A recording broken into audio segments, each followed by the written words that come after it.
What's up, everybody? John from Old Running Farm here, and today's video is a very, very big day for John. Today, we begin the setup of our new Woodland Mills HM 136 Max sawmill. So I have here the base for it. It did not turn out as pretty as I would have wanted it, but you know what? It's got four total, but four 5.5 by 10 beams that are going to hold that sucker up. That should be just fine. It's got 5 by 5 posts in the ground. It's got 5 by 5 runners. Going to be good. So today I get to crack this bad boy open. So this is the crate for the 136 Max. And so what I'm going to do, I'm going to try not to bore you guys to death. But so this is going to be a bit of a time-lapsey video. And I'll see if I can maybe overlay the voice over it, because I know you guys don't love the time lapses, but I'm not sure how else to really do this. And listen, the manual that comes with this thing is like 136 pages long. This is a big deal. Also, the engine, the motor is separate. The engine is separate from it. So before with the 122, which is over there somewhere, everything on the head was together. This one I have to put the clutch together, I have to put the engine together, or I have to connect the engine to the sawmill. It's going to be a whole thing, but I believe the first thing that's going to happen is I'm going to set up the tracks. And so you can see maybe over here I have the track extension, because shipping is expensive from Canada, but so I wanted to get it basically all at the same time.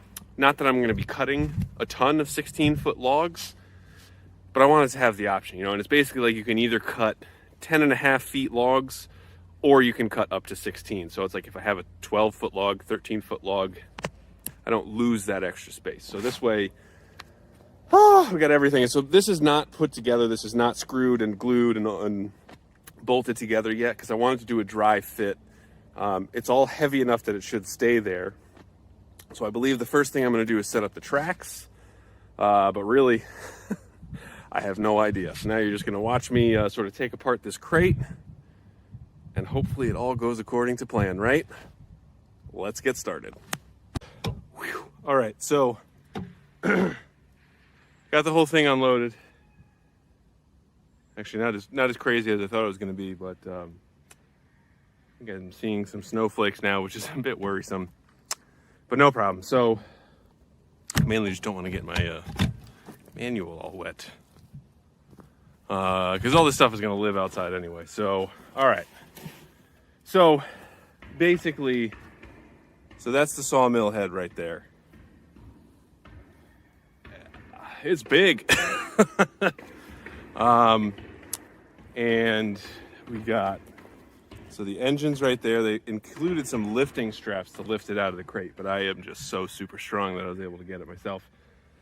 Anyway, that's the frame for the tracks for the sawmill, or the head tracks. And then there were two pieces just loose in the crate, which is I believe either the fuel line or the part for the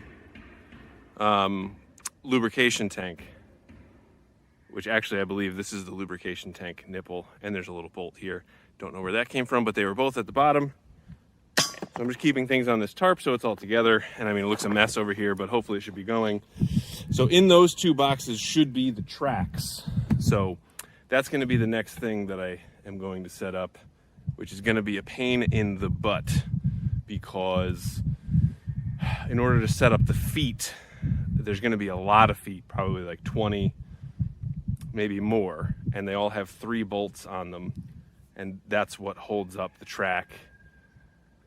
It's a whole thing. But anyway, if I can get the track set up today, and then I'll just cover the rest of this stuff, I will be pretty happy.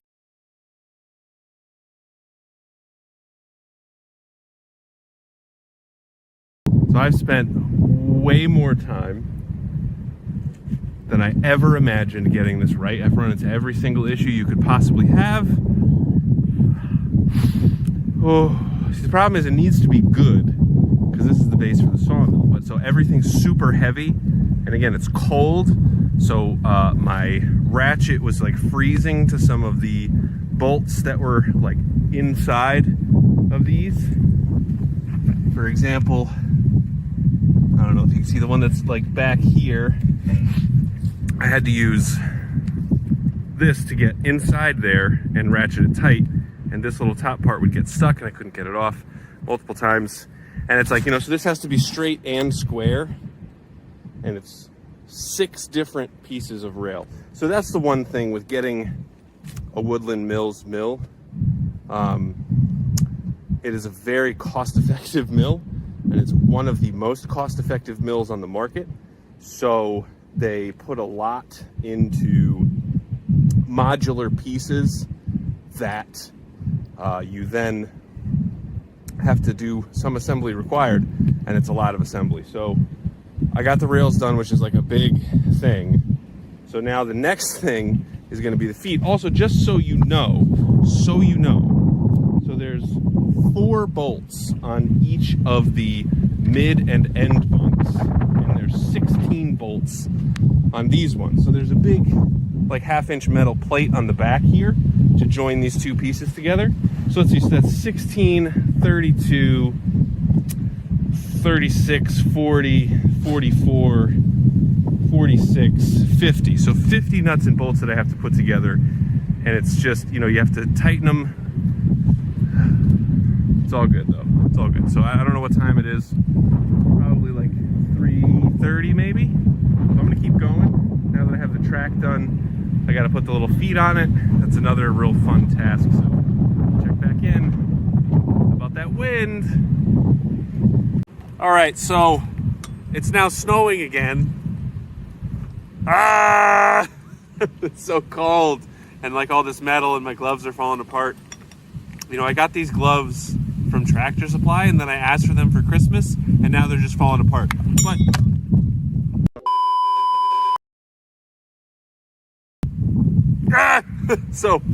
all right, so having previous experience putting these things together is very nice. So these feet they call them self-leveling feet. So there's a little 1-inch bolt that goes through here, and you're gonna have 3 nuts that go on here. So this first nut secures the foot base to, careful John, to the bolt. The second bolt that goes on is what the track is going to sit on. So this bolt right here is what determines the height of your track. So what I'm doing right now, and this actually, I wish I knew this before, but so I'm taking the bolt that's on here, this one's already secure. I put it into my impact driver, and I can put the nut right on top.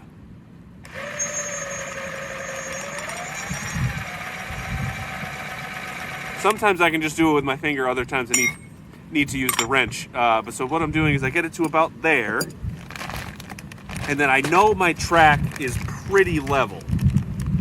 So I'm good with putting these bolts pretty close to the bottom feet. So then what I'll do is once I get this here, I'll use another bolt just as a template so that I know that at least all of my feet start at the same height. So the track is going to be at the same height from these feet. And then what this will allow me to do is I can then go level each section of the track and to make sure it's level. And so I can make tiny little adjustments here and there to lift and lower the track. Hopefully I don't have to do too much because again, I tried very hard to make this as level as I possibly could. So we'll see how that goes. All right. It has been a very, very long, well, not that long. I still feel like I could give it another 2 hours over here, but it's getting dark and gotta call it a night. I'm also freezing my butt off. I did not spend a lot of time building a fire just because I don't have a lot of dry wood down here, so it would have taken a while. Would rather just get to work. But anyway, there's a few things that I really like about this. And so I had, you know, obviously I had the other sawmill, and so it's cool to see the things that they've improved.